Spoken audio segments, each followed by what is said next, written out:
Hi guys, magandang araw po sa inyo lahat. Ito naman pong kaibigan nyo si Jake. Sa video natin ngayon, pag-usapan po natin ang pag-recover, no? Mare-recover pa daw ang mga buto ng mga missing sa Bungero sa Taal ayon po sa Department of Science and Technology.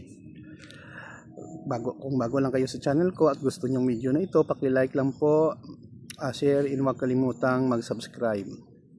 Sa napanood kong balita kahapon, sinabi po ni Director Solidum ng Department of Science and Technology na pwede pang ma-recover ang mga buto ng mga missing sa Bungero kung nandoon talaga sila sa Taal Lake itinapon kahit 4 na taon na ang lumipas, no?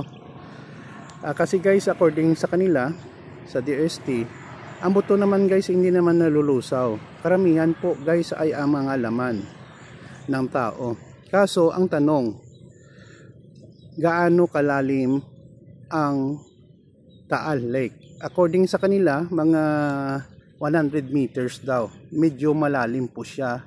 At saka maraming nagsabi na medyo maitim or madilim kasi sa mga putik, etc. Kasi ang nangyari before, ang Taal Lake, according sa mga DST, ay tubig alat. Okay? Ngayon, hindi na siya maalat, tabang na. Hindi ko lang alam kung ano ang difference ng maalat or tabang, no, sa pagkalusaw ng mga bangkay, kung doon talaga sila itinapon. Napakahirap kasi guys, no, sa akin pag-analyze na hanggang sa ngayon ay pinag-uusapan lang ang recovery ng mga bangkay at wala naman aksyon ang pamahalaan natin. Nakakalungkot bakit hindi matuloy-tuloy ang pag-recovery. Humingi pa sila ng expertise sa Japanese government para tulungan sila sa pag-retrieve ng mga bangkay, ng mga buto kung meron talaga doon sa Taal Lake. According sa Department of Justice, na-identify na daw nila ang exact location kung saan talaga pwede nila ma-check ang mga kalansay or mga buto ng mga missing sa Bungero. Sa akin lang guys, hindi naman po ako police or detective or forensic expert. Masasabi ko lang kung ang sinasabi ni alias Totoy na or Julie na whistleblower na sobrang 100 ang mga sa Bungero na pinatay at tinapon doon, dapat maraming buto kung i-locate nila doon sa Taal Lake ang makikita. Okay? Ang tanong ko lang, kailan sila magsta-start para ma-verify kung totoo talaga ang pinagsasabi ni alias Totoy.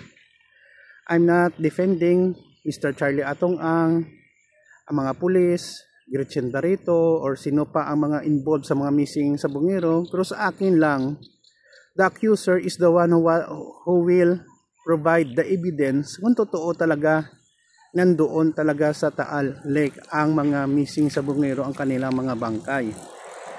Nakakalungkot isipin na may whistleblower na pero ang ating pamahalaan, especially ang Department of Justice, Coast Guard, mga pulis, ay hindi pa rin nag-take action. Ang mga family ng mga biktima ng mga missing sa Bungero ay naghihintay ng hustisya. Ano ba ang pumipigil sa kanila? Bakit hindi sila makapag-start? Binabantayan nga nila ang West Philippine Sea, ganun lang ang Taal Lake. Saan na ba ang hustisya sa ating bayan guys, no? May mga balita na ibang family na mga missing sa Bungero ay nabayaran na ng milyon-milyon of pesos. Sa totoo lang kung may kasalanan talaga si Charlie Atong ang mastermind daw, at babayaran niya, no? For example lang hindi ko naman sinasabi babayaran niya, bigyan niya na ito ng mga tag 50 million ang bawat pamilya. Ilan ba sila? Kayang-kaya kasi billionaire siya. Walang reklamo, walang kaso. Yun lang po ang mga masasabi ko. So, ang buto guys, hindi naman siya nalulusaw, no? So, balik tayo doon. So, sana may ma-recover pa. At kung sakali nag-explore sila doon at wala talagang may makitang buto, most likely si alias Totoy ay nagsasabi ng hindi totoo. Yun lang po guys. Ano ba masasabi nyo sa posibleng ma-recover pa mga buto ng mga missing sa Bungero, sa Taal Lake? Pakilagay lang po sa comment section ng ating video. Maraming salamat po sa inyong panonood at suporta. Mahal ko kayo. Please like, share, and huwag kalimutan mag-subscribe sa channel ko. Ito naman pong kaibigan nyo si Jake. Paalam. Love you all.